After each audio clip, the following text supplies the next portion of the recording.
A quadruple dose of dramatic championship soccer games just wrapped up. KCCI's Jeff Dubroff is standing by live at Mediacom Stadium. And Jeff, what a night. Scott, one of the best nights of the year. I'm not sure you can hear it. There's one team celebrating in their locker room, bumping music. You can see them leaving right now. It's the team in orange. So the spoiler, Valley, your champion. Let's show you how we got there for the 4A state championship game. Johnston seeking to be the first three-peat champion in the highest class since 2012-2014. They would have to do it without their captain, Kale Leach, who suffered a concussion in the semifinals. Valley looking for their first title since 2016, and they were on the attack early.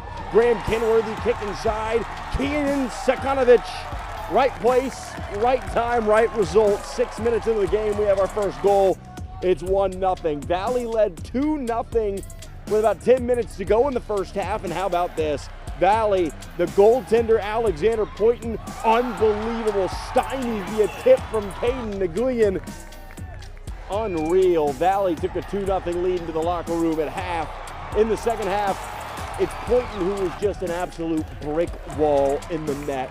Unbelievable save you're going to see on a rebound attempt. He had unbelievable second half. Saved about 5 really nice shot attempts for Johnston. And Valley is taking home the title. There is a new champion in Class 4A. 3-0 is your final. Tigers got a late goal. The trophy headed back for the Tigers. I am so proud of they're so resilient, and we played as a team, as a unit. This is about 13 shutouts in a row. Amazing, amazing. Oh, feels amazing.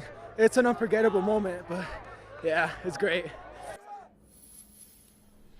A moment they'll never forget, there's no question about that. The party was going on here. The crew here at Mediacom Stadium said, take it back to Valley. We got to clean up and we got to close for the night. Valley, your champion in Class 4A. Like I said, first time they've done that since 2016, and they complete one of the best seasons you will ever see, Scott. Just one loss on the year, and it was the first game of the year. And as you heard the coach say, 13th consecutive shutout win. This is a team for the ages we'll remember for a long time, Scott. Thanks so much, Jeff. Congrats to Valley. We'll keep it moving with the 3A championship. Urbandale in white against Iowa City Liberty. Opening minutes of the first half, Bryce Lumley just punches it through traffic, and the slow roller goes in.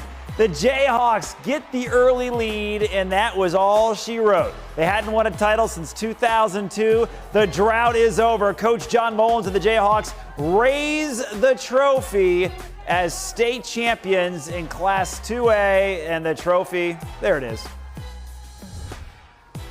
We've always been there for one another, having each other's back, so I think that's one of the main reasons why we're here right now, and I'm holding this in my arms. How good did it feel raising that trophy? Oh my God, amazing, just unreal. We wanted to make the community proud, and it was great how they showed up tonight, and we were able to do that for them, so we're just very grateful to have them on our side, and this isn't the last one. That's our goal, so we're excited. For Class 2A and 1A, here is Shannon Earhart. Expect the unexpected. That's what the playoffs are about, right? But this is the state final here at Mediacom Stadium with Gilbert Bishop Heelan. These teams have been here before. Gilbert won the state title 2 years ago. Bishop Heelan won the title last year, so this really seems like a best-of-3 series. Connor Rash did not waste any time. The senior blows by his defender to put Gilbert ahead 3 minutes into the game, and he is sprinting right toward his fans. Owen Matson in the center of the field sends it to Connor Rash, streaking down the sideline. Rash makes it playable and takes it out of the air to score. And watch this, right into your living room. Watch out. He wants some action there. Yep, you got your TV time, Connor Rash. 2 goals already. It is 2-0 Gilbert. Bishop Heelan would even the score, so it's 2-2 with 9 minutes left in the game. Now there's a penalty in the box, and of course, it's Connor Rash who steps up and delivers. The go-ahead goal is a Rash trick. That sounds pretty nice. And the 3-2 lead would hold. Gilbert is state champions for the second time in 3 years. The Tigers did it in thrilling fashion.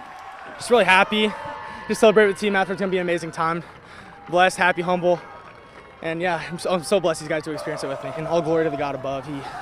All this is not possible without him. Early Earlier in the 1A championship, we saw Van Meter and West Sioux. Van Meter lost in this very game a year ago. And in Watson, a striker pressed on early. He sticks with it, and that pays out. Van Meter up 1-0 8 minutes into the game. It stayed that way for all but the final 30 seconds of play.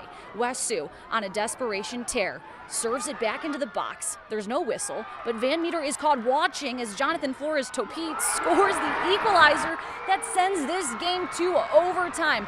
West Sioux is not done. With under 2 minutes left in OT, it is chaos in the box. Topete, the same kid, gains control, rips one that goes barred down into the back of the net. It is game over. West Sioux scores 2 unanswered goals, coming back to win it 2-1. Van Meter is titleless at the top once again. A tough out for the Bulldogs. Shannon Earhart, KCCI Iowa Sports Leader.